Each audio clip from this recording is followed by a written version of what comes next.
The Audi A6 has had a bit of a facelift, and this is it. And before I go any further, I need to explain to you this colour, because you're probably going to want to know, is called grenadine. Much like that thing you put in drinks to make them red. This is kind of like a burgundy, wine, not quite red colour, and it's beautiful. And the facelift is kind of importance because the new Audi A6 e-tron will be here at some point in 2024.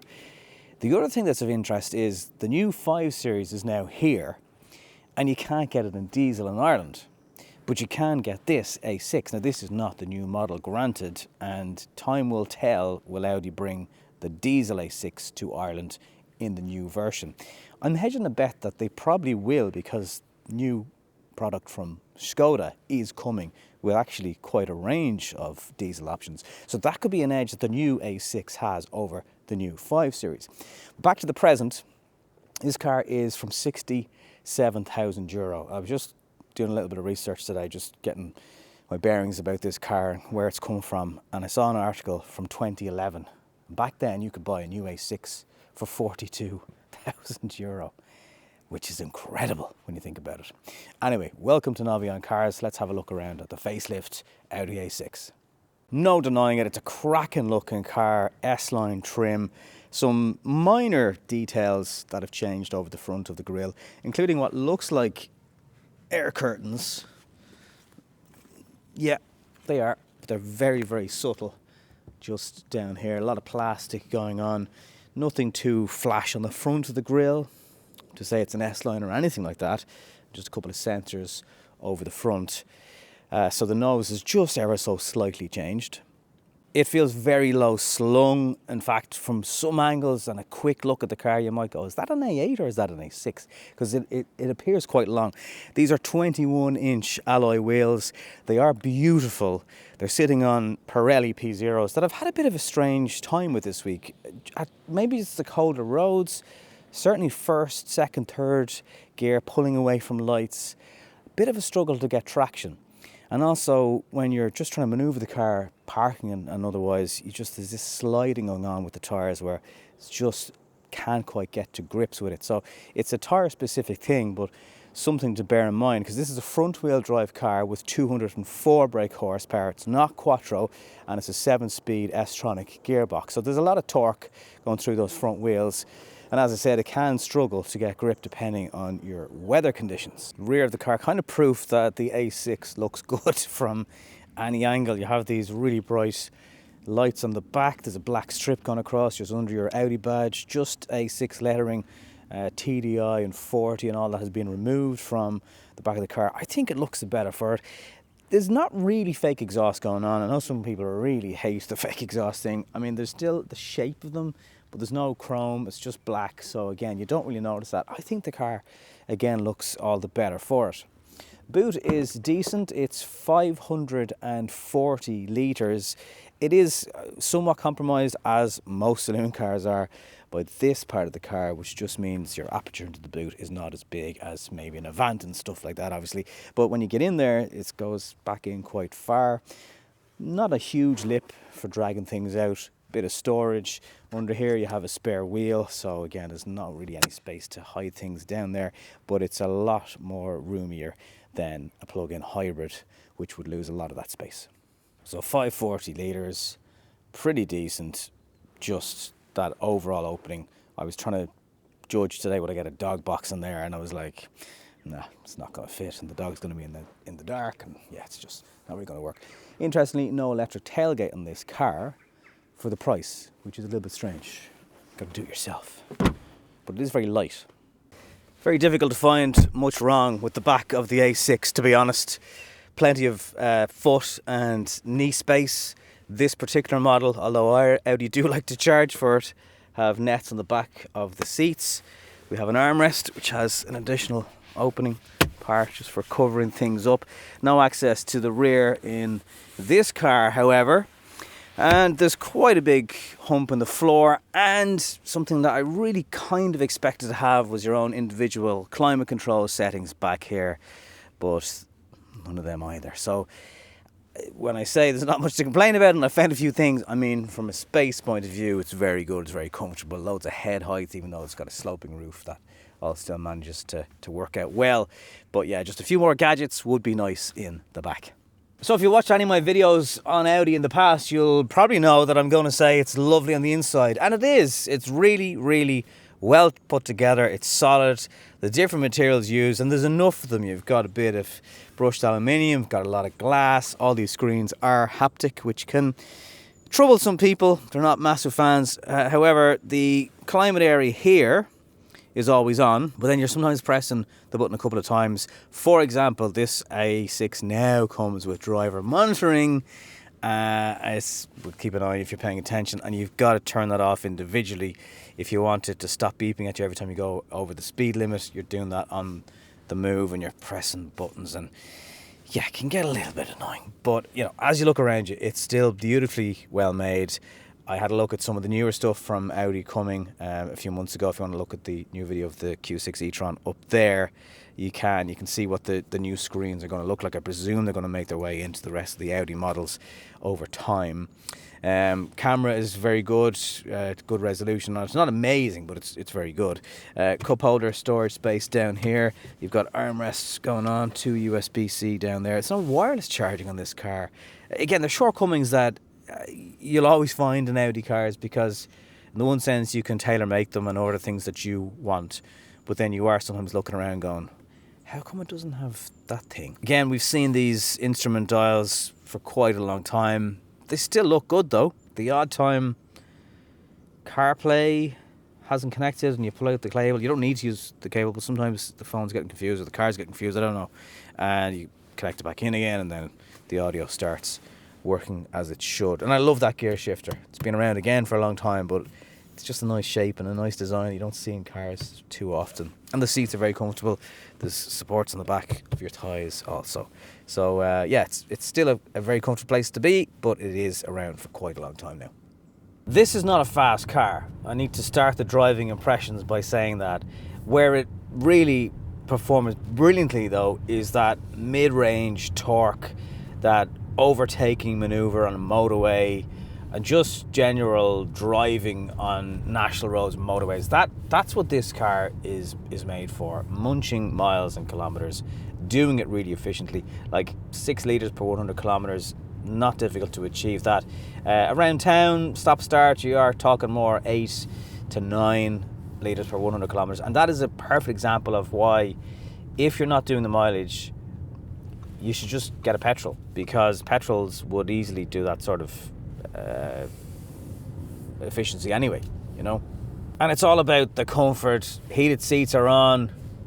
Seats are very comfortable. These S-Line seats, you have everything tune-wise that you want to hear, and there's great visibility, and it's a low seating, sort of coupe seating position.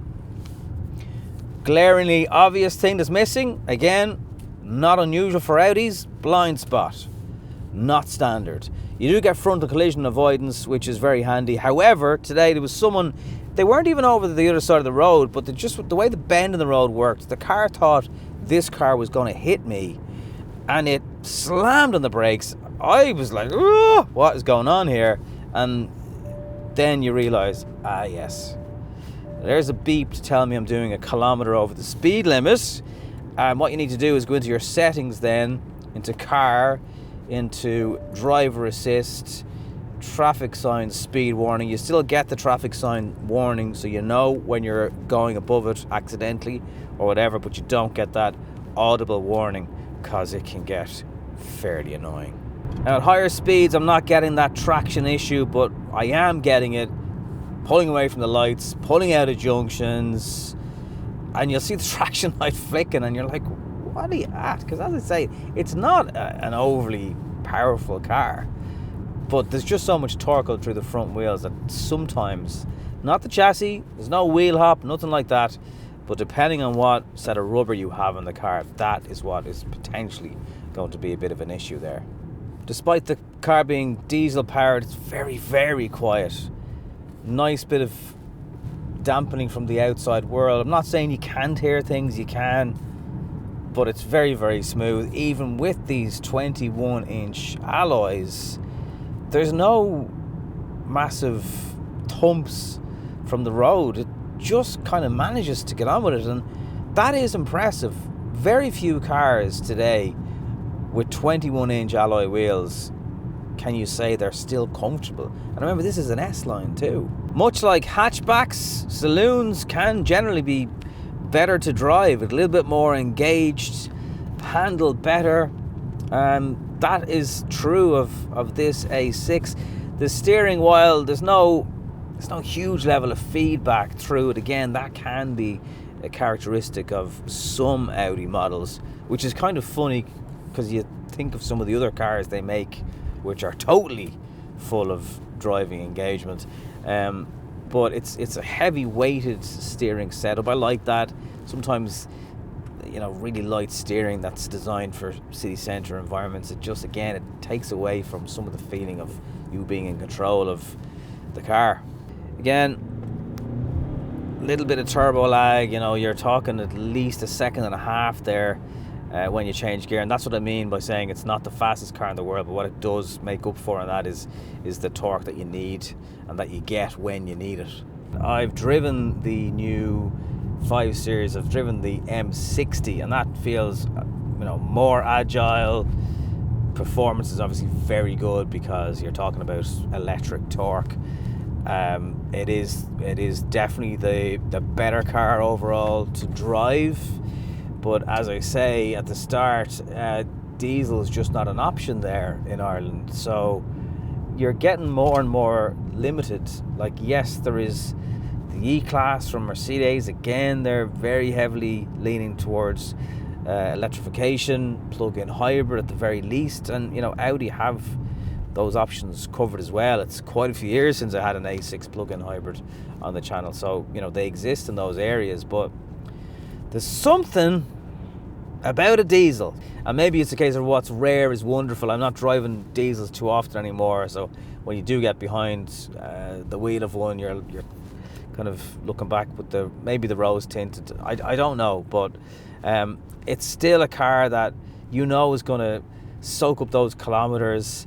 It's going to do it in comfort. It looks absolutely great. I have driven the new 5 Series, including the new M60. It's hard to compare in one sense because they're electric and there's a lot of punch there. They do feel like the more engaged car to drive also, it has to be said. But again, it's not fair for me to compare this generation of A6 with the new 5 Series. You'd need the new car to compare to get a true comparison. And the other thing is, you can buy one of these for less than you can get a 5 Series. Now, granted, you spec this one up, this is at about €73,000. That would have you in a 520i M Sport. Wouldn't have you in the electric 5 Series. That is going to cost €90,000. So that alone creates space for this A6, even if it is an older generation, because that is a lot of difference in the money. And if you don't want a 520i, you think, now the brake horsepower of this car is actually very, very similar, but you don't have that diesel torque, and you won't get 1,200 kilometers out of a tank. That's another thing to consider. So there's still a lot going for the Audi A6 as far as I'm concerned. I think proof that the designers got their job so right with the A6 and even with the facelift tweaks is people are still double taking on this car as I drive by. Now, there's no doubt the colour and the wheels help, but it's still a really great looking car. I think we look back at this era of the A6 and look back at it very, very fondly. I think history and time will be kind to it. It's a nice little increase in power out of the engine. As I mentioned, it's a bit frustrating when you're struggling to get the power down, pulling away. Quattro obviously would make all that better, but then you're going to increase the price again. Would I buy an Audi A6 right now? If you could get a deal on it, yes. You've got to remember, there's a new model coming. The 5 Series is now here. Use that to your advantage when you're trying to negotiate, some sort of price difference if you can. But it's still a very comfortable cruiser. It's so economical. You're looking at something that's going to do somewhere between 1,000 and 1,200 kilometers on a single tank. No pulling in, no drinking coffee for 40 minutes, no waiting for a charger. And I'm not anti-EV, but these are some of the realities if you're using the public network. Should say that a lot of time you're not going to need that if you've got a charge at home. But look, I'm driving EVs a lot, and there is something very comforting these days in getting into a car that will do that level of mileage and not have to stop. Thank you very much for watching. What do you think of this beautiful colour? What do you think of the Audi A6 in general? And if we've helped you have a look around at the car today, you might consider subscribing if you're not already. I'll talk to you in the next one. Thanks very much for watching.